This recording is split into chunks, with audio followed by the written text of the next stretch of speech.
pretty good week. It was an awesome week, Yep. man. 25-7. You got that Bears pick? I'm glad you got that one. Well, I'm happy to see the Bears still in the thing. Definitely. A couple of big injuries this week, man. Adrian Peterson, and he's going to avoid surgery. No Liz Frank there, but and how about Gronk, man? The Patriots, they're in a lot of trouble. Yeah, that's for sure. Looking forward to him playing Miami. Yeah. Hey, what do we tell you? What is it What? with this guy? No fishing. What do you mean, no fishing? No fishing. Did you see the Saw it sun? last time. Oh, not again. Patriots fans. Drive you nuts.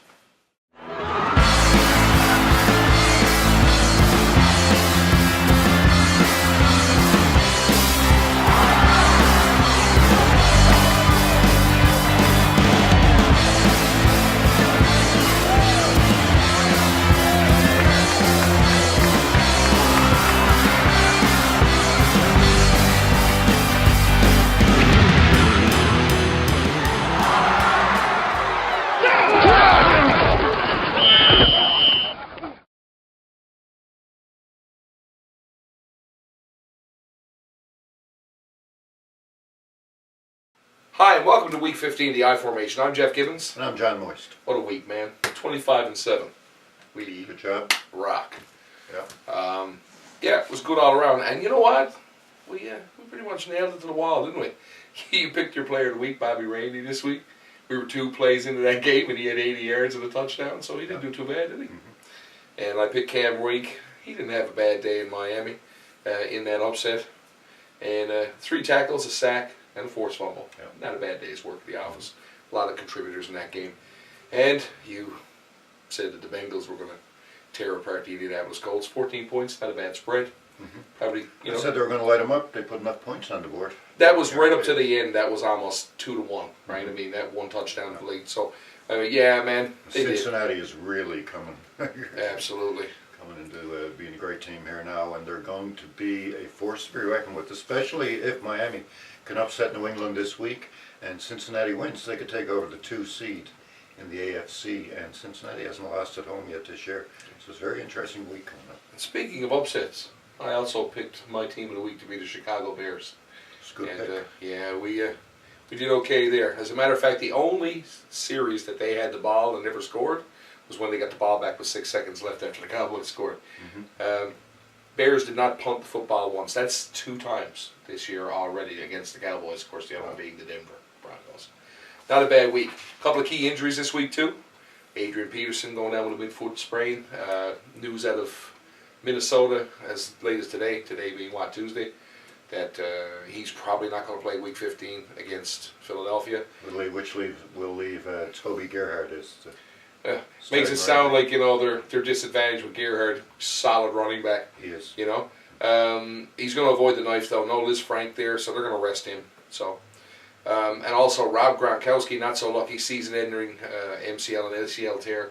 That was a pretty scary minute. And I hear his career is in jeopardy now as well. Well, there's talk of people are saying out there, reassess. I mean, when you have those kinds of injuries, he had back surgery, arm surgery. Now he's got the knee and the knee, both tendons. I mean, that's been fixed before, but I mean that is a pretty serious injury. But I do want to spend a minute here saying, in a cherry lake sort of way, that NFL has picked up the pace on calling these headshots. Where do you think tacklers are going to go? They're going to go to the legs. This is the kind of thing that's going to result. Just saying. Yeah. We're going to see more and more of this. And when is it going to be enough? When we're going to hit the saturation point where the NFL is going to say, well, no, you can't do that anymore. And we'll be back to the Ronnie Lott days of all free-for-all. Brian Dawkins has a very in-depth interview about that exact thing, where players are going to go lower on the body now to avoid the head, and there was going to be a lot more knee injuries. And then, I mean, we've gone through the whole era of taking care of the quarterbacks, the Bradys and everything, getting hit low. I mean, you can't hit the quarterback low, so, where does that leave a defensive player? There's a lot of talk of that. And, of course, the worst injury of the whole week, I dropped a tin of wasabi peas on my big toe and bruised my toenail. And, I mean, that really sucked when we were watching the games on Sunday, but hopefully I'm going to hobble back into play. Stick around, folks. We're going to talk about our games of the week. Me and John are varying on 2 games this week. Should be a blast. Hi, welcome back to the I Formation. Now we'll make our picks for week number 15 of the NFL season, starting with the Thursday nighter between San Diego and Denver. What do you think? Closer than we think. I think Phillip Rivers, who's capable of putting a lot of points on the board. I see a Denver defense that's really has been there where the chips are down, but they're not holding a lot of points off the board. I think this is a shootout, but as with all these shootouts, Peyton Manning will come out on top. Yeah, I think it's a high-scoring game as well. I see Peyton Manning putting another 3 or 4 touchdowns out there because San Diego's pass defense is, bottom 10 in the league. They're just not that good. And Denver's defense is giving up a lot of points lately too. So I do see a shootout, and I agree. Denver. Look for Demaryius Thomas to have a huge game against San Diego. Yeah. Okay, Chicago in Cleveland to play the Browns. How can we not pick the Bears after what happened last night? Ditka.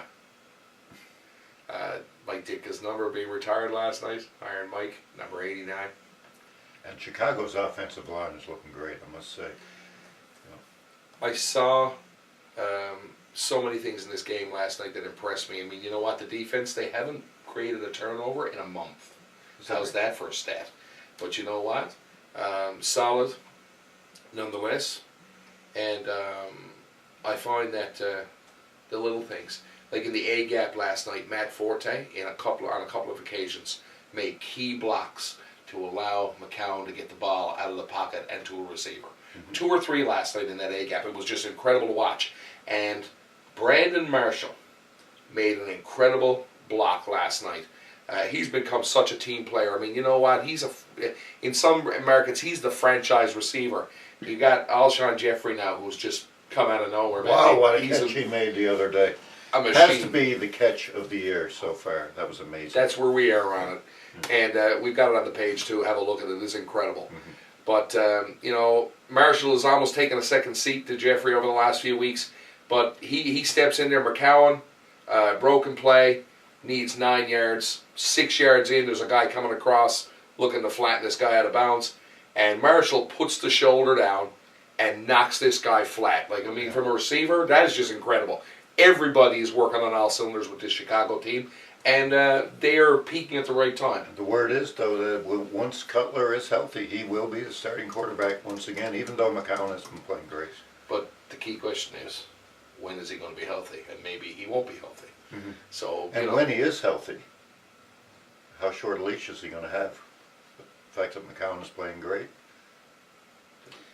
he's more willing to pull Cutler out of the game earlier if he struggles. There's more quarterbacks than him that are on the leash this week, and we'll talk about that in a few minutes. But I don't see this any way. Cleveland's tough at home, perennially. Great defense, too. But I don't think they got enough to hold the Bears back now. But after what I saw I think offensively, it's a close game, I really do. I pick the Bears because they are in a playoff race, and they're going to be hungry. I think it's a close game, too. Chicago by 10. Field goal. and a touchdown. All right, next we've got Buffalo going into Jacksonville to play the Jaguars. Buffalo's been pretty tough all year. They've been in a lot of games. But this Jacksonville Jaguars, since the turn of 0-8, Yeah. 4-1, around by right? 4-1 their last 5 games. They have only 1 turnover in their last 4 games, and they have created 6. So big difference in the turnover game there. And Maurice Jones-Drew is doing his job again on the ground. Buffalo's ground defense, their rush defense is not very good. I see Maurice Jones-Drew being a difference here in Jacksonville, winning a close game. I agree. Next we have Seattle in to play the New York Football Giants. And I don't care. I like Seattle anywhere. I know they lost this week tough to San Francisco. But this Seattle team is just an incredible team. I don't see it getting any...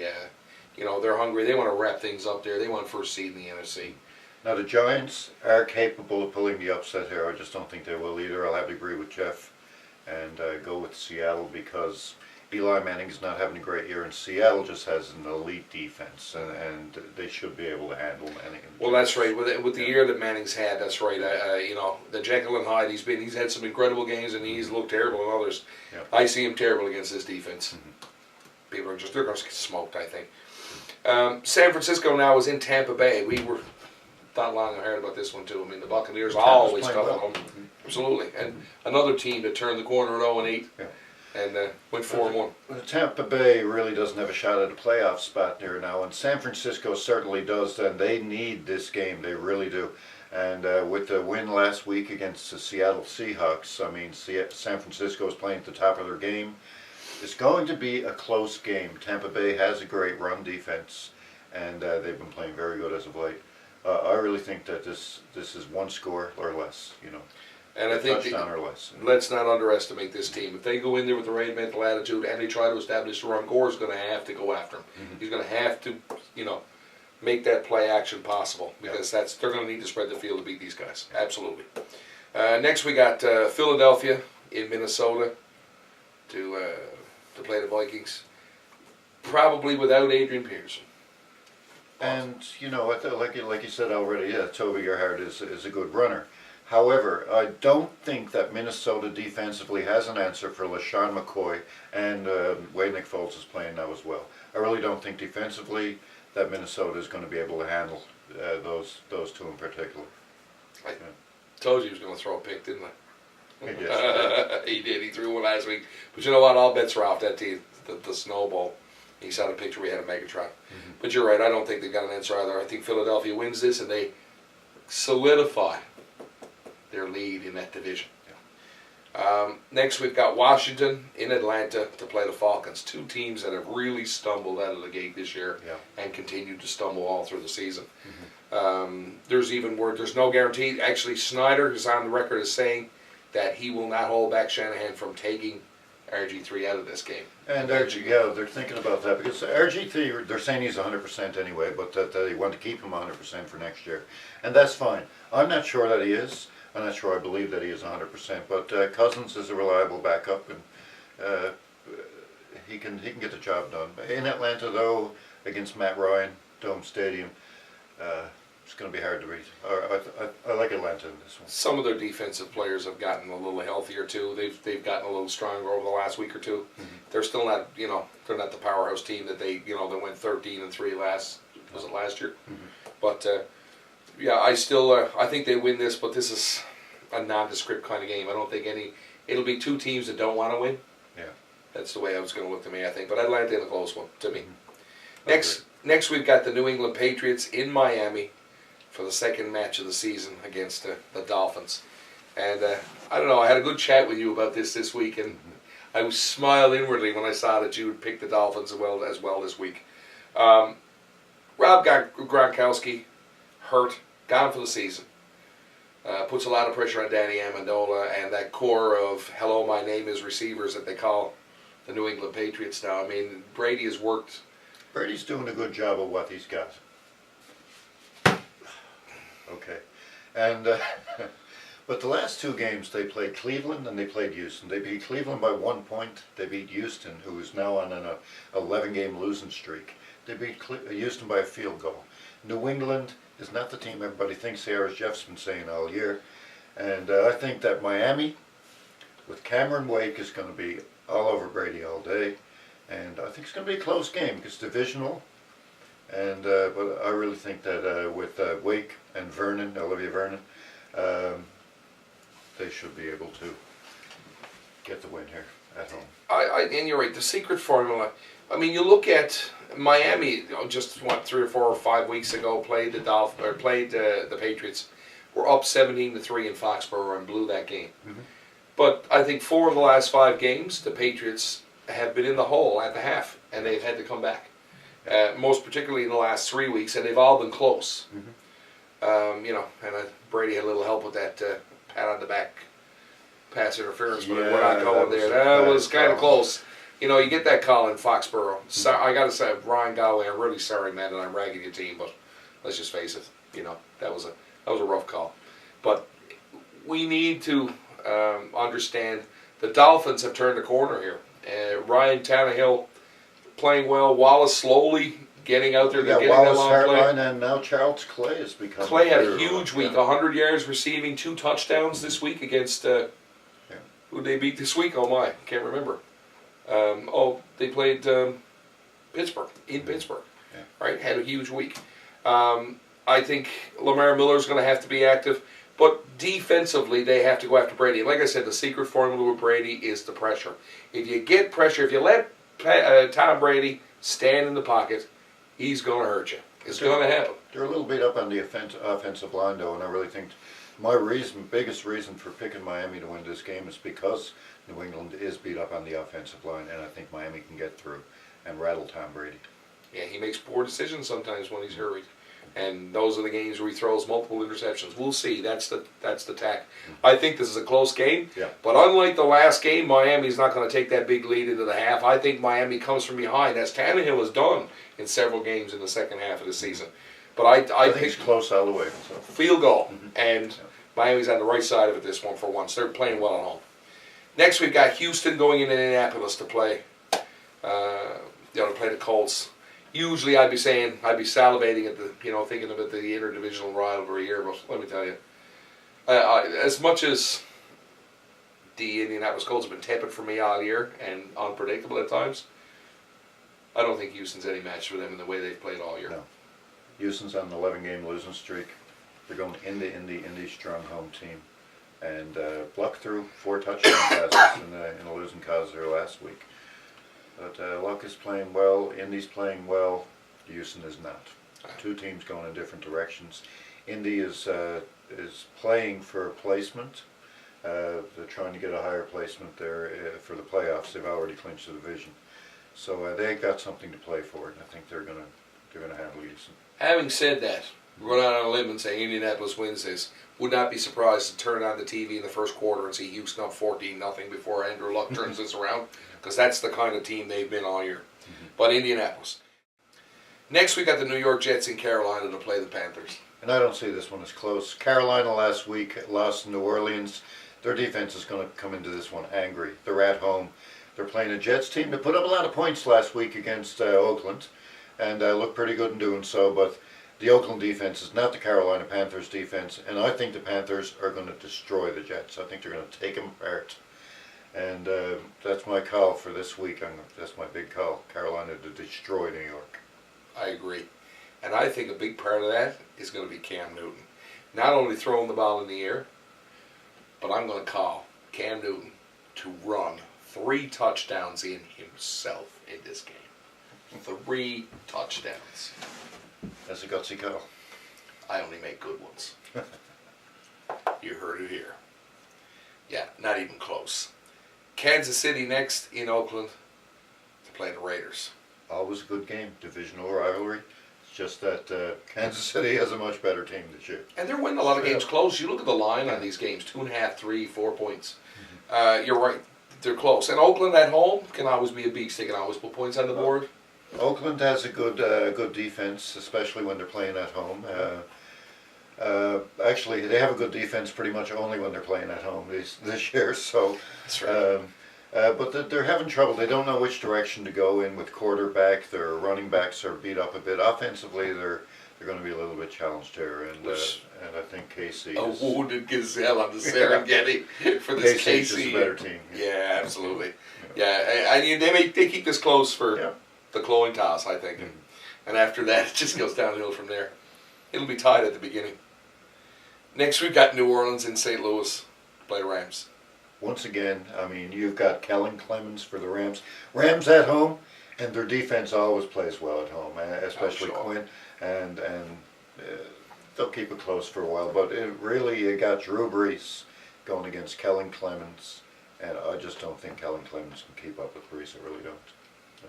No, you're right. It was a bad one. Next, we've got one that we're not going to agree on. Arizona's in Tennessee to play the Titans. And I'm going with the Arizona Cardinals here. They've had an incredible season. Flying a lot, pretty much under that radar, too. You know, defensively, offensively, they've played extremely well this year. And I think that because we're looking at the big teams, you know, they're at the top of the standings. They're floating in there, 4 losses now? I think that's all they've got. And they're just a solid team. They admittedly harder to play at home than on the road. But, you know, you're going into Tennessee. I see a Tennessee team that really hasn't impressed me. They beat Pittsburgh the first week of the season, won a couple of games. but really didn't put a lot of points on the board. And when it matters the most, not able to come up with that big game. And I think that Arizona needs this game much more than Tennessee needs it. So at this point, I'm going to say the Cardinals by a touchdown. I'm going to go the other way. I'm going to call the upset in this one. And the reason I'm calling the upset is because Arizona does not travel well. They've got 2 road wins this season. Tennessee was humiliated last week by Denver, giving up 51 points, and their pass defense is just not that bad. They've been playing well all year. They're a top 10 pass defense, and they're going to show up in this one. And I think that this will be a close game, but I will pick Tennessee to upset Arizona. Okay. My next game is your Arizona. It's going to be my upset pick of the week, and that's Green Bay going into Dallas playing the Cowboys. Rodgers playing? Now, here's the independent variable, folks. We're going to film Tuesday night. They waited till virtually game time before they announced that Rodgers wasn't going to play last week. I'm making an assumption that he may be back this week. I think that bodes in my favor if he is. That team becomes a lot stronger with Rodgers at the helm. They've got run, they've got defense, they've got what they need to win games. They're going to have to win out. That tie they have, and we talked about that this week, could be enough. Right now, there are 3 teams in that division within a half game of each other. And it's a matter of, winning the games when they need them. And this is a game they need. Dallas, on the other hand, loses this game. I think they lose the division. I think Philadelphia wins this division if Dallas loses this game. And I got to tell you, as the game wore on this week against the Bears, I saw a defeated Tony Romo. I saw a team that couldn't get the job done defensively. They stunk it up. 8 series out of 9. Of course, the 9th one was kneeling on the football. So no punts from the Chicago Bears this week. 8 scores. 45 points. Yes, sure, they run roughshod in the first half over that Chicago defense and let them run the ball. But then they threw the ball. And after that, success was more limited. I mean, Romo did punch a couple in there. One to Bryant, I know in particular, that was a nice play. But at the end of the day, he's snake bitten. He's never seems to play that full 60 minutes. And he's summing that song in his head, wake me up when December ends, because, December, he's just been terrible. 800 or plus percentage in November, that's when he plays his best football, and then he hibernates. So I see more of the same. I think they go in, and I think Green Bay, with Aaron Rodgers, I guarantee a win. Without Aaron Rodgers, close, but a full package deal. I think they can make Dallas make mistakes, they implode, and I think they beat them in a close one. I'm going to go with Dallas here because, here's another team that last week were humiliated, last night actually, by the Bears. And I think that Dallas's defense is better than what they showed last night. And they've been much better. My main reason is that they've been a much better team at home this year. Dallas has lost 1 home game this year, and that one was a close one to the Denver Broncos. And I think with Dallas as a home team is a much better football team. And I think that they can beat Green Bay in this one by a touchdown. Correct me if I'm wrong, but didn't they lose that game because even though Tony Romo almost broke an NFL record with 2 minutes left, he made a mistake? Fair enough. Whoop! That's one there for the Swami. Dallas by 7. Wait a minute, it's a broken record. What was you said last week? Dallas by 10. Dallas by 10. Mm-hmm. Anyway. They weren't at home. Chicago way. 17, was it? Anyway. Finally, our crown jewel Monday night game. No, we got one more before that. Let's do Cincinnati and Pittsburgh. This is another dandy game Sunday night. Cincinnati Bengals looking to make some real noise in the AFC at this Looking point. fantastic right now. But Pittsburgh is going to be coming to play in this one. They're going to want to play spoiler. They really are. Well, Miami Dolphins could do a favor for the Cincinnati Bengals this week too. Mm-hmm. Like I said, it's this close. You were discussing that with me. Yeah, I believe Cincinnati beat New England earlier in the season, if I'm correct. And that means that I believe they will have the number 2 seed if Cincinnati wins and New England loses this week. Cincy can move into that 2 seed. Wow. That's huge. Cincy, defensively up front, they're just incredible. I think they're going to give Roethlisberger fits. These are going to be close games in the division, but, at the end of the day, I don't think Pittsburgh has got what it takes to hold Cincinnati off. No, right now, not with all the injuries that they have. No. I think Cincy's a better team, What do you say, touchdown? defensively, for sure. Yeah, I'll go with that. The Monday Nighter. Another game with huge implications. We have the Baltimore Ravens in Detroit to play the Detroit Lions. Baltimore doesn't travel well. No. No. And Detroit at 1-6. home, well, you know what? The weather took them out of the equation. I think that game would have been a lot closer under normal circumstances in Philadelphia. But Detroit's at home. You're right. The Megatron factor. They need this game very. They got to keep pace with the Bears this week, right? Baltimore has one road win all year. They're just not a good road team.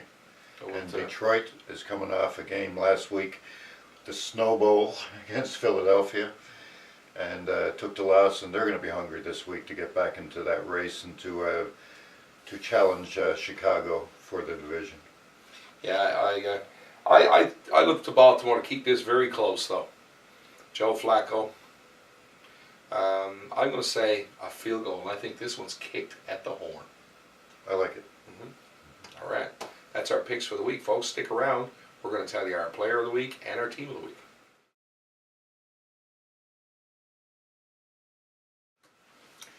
Hello, welcome back to the I Formation. Now we're going to make our picks for player of the week and team of the week. Who do you like, Jeff? Well, for player of the week, guess I'm going to have to go out on a limb here, and I'm going to have to say Cam Newton. I did say he was guaranteed he was going to run in 3 touchdown passes this week, or run in 3 touchdowns for Carolina, and I think they're going to smoke the New York Jets. Who do you like? For player, I like LaShawn McCoy, Philadelphia Eagles. I think he goes into Minnesota and has a big game against the Vikings. Again, already, Yeah. still. Good. League's leading Russia right now. And I think we're going to both agree on team of the week. How can it not be the Carolina Panthers? We both think that the Carolina Panthers are going to win a big game here against the Jets in a big way. Yeah, it's going to be an ugly game. If you like war epics, that's the game to watch. It's going to be carnage and blood and whatnot. Okay, so that's how we saw it this week. Come see us on Facebook. Like our page. That's the I Formation. You can also follow us on Twitter now as _I_formation. And look for us to be tweeting live and retweeting on game day. Also, we have a Gmail. If you want to leave us comments, questions, concerns, it's the iformation@gmail.com. So we'd love to have you. And don't be afraid to subscribe to our YouTube channel, we'll say. It's the I Formation channel. And that way, you'll get a handy-dandy little email. So if you so choose, starting to see people starting to subscribe to our videos now, so they're automatically getting the warning that we're out there. So that's kind of neat. And folks, share the heck out of it. Let's get it out there. Want people to be part of this. Want you to take it apart, dissect it, tell us what you think. Get on the page, get in our face. We're all about it. And we're right there to defend our picks. Like I said, huge week this week. Ahead, actually, one behind Mr. Eisenberg now, so, and there was actually 2 with that. But we're pretty much where we need to be now, and we're coming down that final stretch neck and neck. It's a shame to see that this is week 15 already this season. Slowly we'll be lamenting the fact that there's weeks without and months without football. Yeah. And of course, there's always the CFL. But, yeah, right. Okay. Maybe it's baseball season and hockey for the rest of the year. Yeah. Oh, by the way, the Leafs CFL, no. I just want to let you know the Leafs suck, just in case you weren't paying attention. I was going to watch a CFL game once, but Oprah was on the other channel. I was going to watch CFL once, and then I lay down and went away. But that's it, folks. You know what? We're going to take a hit for that CFL hit. Sorry about Oh well. our friends out there in That's the it. West. That's it. I mean, you don't know any better. So I want to thank everybody for taking part and watching our show right up to as far as north as Makovic, Dion, out to the southern sunny coast of California. I know you're down there watching us as well. And all places in and far in between. We've even got hits from China on the website, which is kind of cool. But stick around, see how we do next week, and let us know what you think. put your picks up there like you've been doing every other week, and we'll love to see it. We're all about the banter, and we're all about seeing how you did. So, anything else from you? Now we're good. Awesome. That's the show for this week. So until next week, it's good night for me. That's good night from him. Have fun.